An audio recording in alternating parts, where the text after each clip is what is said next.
السلام عليكم ورحمة الله وبركاته. إن شاء الله تكون صحتكم بخير وتكونوا لاباس عليكم. موضوع اليوم هو حساسية الأنف، لاغينيت أليرجيك. دونك لازم تعرفوا بلي حساسية الأنف تعتبر مشكل صحة عالمي. علاش؟ لأن عدد المصابين راهم في تزايد مستمر. دونك أول حاجة لازم تعرفوها أنه كيف تتسبب الحساسية، حساسية الأنف. عند دخول المواد المسببة للحساسية للأنف كاين هناك خلايا تابعة للجهاز المناعي تكون موجودة في أنسجة الأنف، تقوم بإطلاق مواد كيميائية معروفة باسمها الهستامين. دونك هذا الهستامين هو المسبب لأعراض حساسية الأنف. دونك نجمو نلخصو أعراض حساسية الأنف في 3 أعراض. عندنا أولا حكة ولا سيلان الأنف اللي يعتبر أكثر شيوعا بارابور الأعراض الأخرين. عندنا تاني العطس، دونك اللي يجي على نوبات متكررة ومزعجة. دونك دايوغ المريض اللي يكون عنده حساسية الأنف يشكي بزاف من العطس المتكرر. كاين تاني حكة في العينين والتدمع، دونك العينين يقعدوا ياكلوا فيه ويسيلوا بالدموع. دونك شهما العوامل المسببة لهذه حساسية الأنف. دونك كاين حساسية من حبوب اللقاح اللي هم معروفين بالبولين. دونك هذا لاغينيت تاع البولين تجي في فترة معينة في العام، دونك تجي في فترة الربيع وتجي في فترة الصيف. كاين تاني حساسية من الغبرة، شعر الحيوانات كما اللي يربوا القطوطة في الدار اكسيتيرا يعرفوا باللي القطط عندها بزاف شعر تقيسه في الدار، دونك تتسبب في الحساسية. كاين تاني العفن موازيسيور، دونك خصوصا كي تكون كاينه رطوبة عالية في الأماكن المغلقة، خصوصا في فصل الشتاء. كاين تاني حساسية للدخان الناتج عن السيجارات. كاين تاني الروائح الكيميائية، دونك سورتو كاين تاني لي بارفان اللي يكونوا قاصحين بزاف. درك فيما يخص العلاج، دونك علاج المريض اللي يكون عنده حساسية الأنف نقسمه على 3 أجزاء. دونك الجزء الأول هو تجنب المحفزات. دونك تجنب المحفزات يعني نتجنبوا كاع المواد المسببة للحساسية. دونك هذا يعتبر هو العلاج الفعال لمريض الحساسية الأنف. دونك كيش نديرو نعرفوا اذا كنا عندنا حساسيه المحفز ولا المحفز اخر. دونك هنا المريض يتوجه عند الميدسان سبيسياليست تاعه، ميدسان تريتون، غادي يدير له واحد لي تيست كوتاني دونك في لابو تاعه. دونك غادي بالوخز يدير لك شغل الوخز بالإبر تاع المواد اللي نعرفوها معروفة باللي تدير الحساسية. دونك ويشوف لا رياكسيون. إلا دار طفح جلدي دونك الطبيب المختص ينجم يعرف شاولا المحفز باش نجمو نتفادوه. وكاين تاني دي زاناليز نديروهم باش نعرفوا شكون هو المحفز. دونك في كيما باغ اكزومبل البولين سي تري ديفيسيل باش نيفيتو البولين. دونك باسكو نلقاوه بارتو، غادي واحد كي يخرج غادي يلقى البولين بارتو في الشجر في الورد فوالا. دونك هنا ما عليه غير الاستحمام، دونك يستحم والملابس اللي خرج بيهم خاصهم ينغسلوا باش هكا ايفيتي عاود الكونتاكت مع هذا البولين. اما اذا كانت الحساسيه كاع العام صادير تكون عندها حساسيه لمسببات الاخرى اللي ذكرناها قبيله. الحاجه الاولى خاصه يبتعد قدر الامكان عن القطط، دونك خاصه يبعدهم، الا كان يربيهم يخرجهم من الدار باش هكا ينقص على روحه هذه الاعراض. تاني الوسادات، نستعملوا وسادات ولا لي كوفر ماطلا هذوك ولا لي ماطلا، نستعملوا دي وسادات انتي اكاريان، لي ماطلا تاني انتي اكاريان. وما من الغلافات تاعهم خاص ينغسلوا على درجه حراره عاليه. نيفيتو تاني الصوف. تاني كيش نخرجوا الفراش للشمس يتهوى، باسكو تعرفوا باللي الشمس هذيك درجة الحرارة تاع الشمس غادي نيفيتو بها لي زاكاريان. وكما تعرفوا لي زاكاريان هما كائنات مجهرية. هاد الكائنات تتغذى على الخلايا الميتة تاع جسم الإنسان.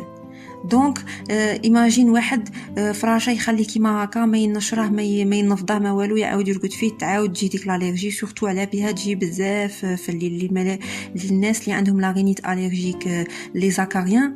دونك تجيهم بزاف هذيك الكحه والعطيس في الليل اون فوا يدخل الفراش تاعه. تاني نجمو نتخلصوا من السجاد اللي يكون موجود في غرفة النوم. دونك هنا باسكو هو يرفد بزاف الشعر يرفد بزاف الغبرة اكسيتيرا. سينون نستعملوا لاسبيراتور بصفة يومية. تاني بور الموازيسور دونك التريتمون افيكاس تاعه سي لو جافيل. دونك نديرو ان طورشون نشمخوه بلو جافيل دونك كونسونطري ا 12% ونمسحو به هذوك الموازيسور.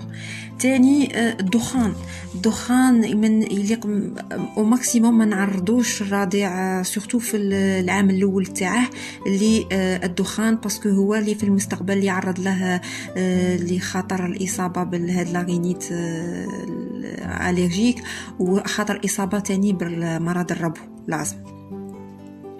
دونك هادو بالنسبه لتجنب المحفزات. ثانيا بالنسبه للادويه. دونك الادويه كاين الادويه بون ما تكونش فعاله 100% باسكو غادي غير تنقص لنا الاعراض هذه تاع الحساسيه. دونك عندنا مضادات الهستامين لي زونتي هيستامينيك هادو اللي نقدروا نستعملوهم. كاين كومبريمي كاين دي سيرو. كاين تاني لي كورتيكويد هادو كورتيكويد لوكو نديروهم في الانف على شكل بخاخات ولي غوت. هادو ينقصوا سورتو تاني اللي تكون عندك الالرجي تاع البولين دونك ينقص بزاف الحساسيه من البولين. دونك ثالثا لا ديسونسيبيليزاسيون دونك المعالجه المناعيه. دونك المعالجه المناعيه هذه يقوم بها لو ميدسان سبيسياليست في ميليو سبيسياليزي. المفعول تاعه انه يتحكم في ظهور اعراض لفتره طويله من الزمن تمتد حتى 3 سنوات 4 سنوات ما يجوكش الاعراض. رابعا العلاج الطبيعي. انا ننصح كثيرا هذا العلاج ننصحوا به سورتو في لي كا اللي انيفيتابل كيما تاع البولين. دونك اللي ما نجموش باسكو فتره تاع البولين نستخدم تروح تقرا ايتو ليكسبوزيسيون كاينه. دونك كاين علاجات نجمو نستعملوهم كيما غسل الانف بلو دماغ ولا ما كانش نجمو نصنعوا غير في الدار المحلول تاعنا.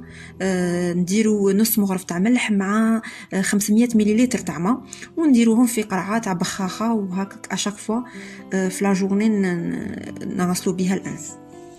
دونك تعاون بزاف ديجاجي الانف الا كانت كاين اوبستركسيون بلع النيف نبوش يتحلاه تخليك تتنفس مليح اكسيتيرا. وما الا كان المسبب تاع الحساسيه في الانف نتخلصوا منه فاسيلمون. كاين تاني كاين واحد الدراسات علميه داروهم على اللي يتناولوا اللحوم. اللي تناولوا اللحوم لقاوهم باللي بابور اللي تناولوا الدجاج لقاوهم باللي يديروا بزاف الحساسيه الانف.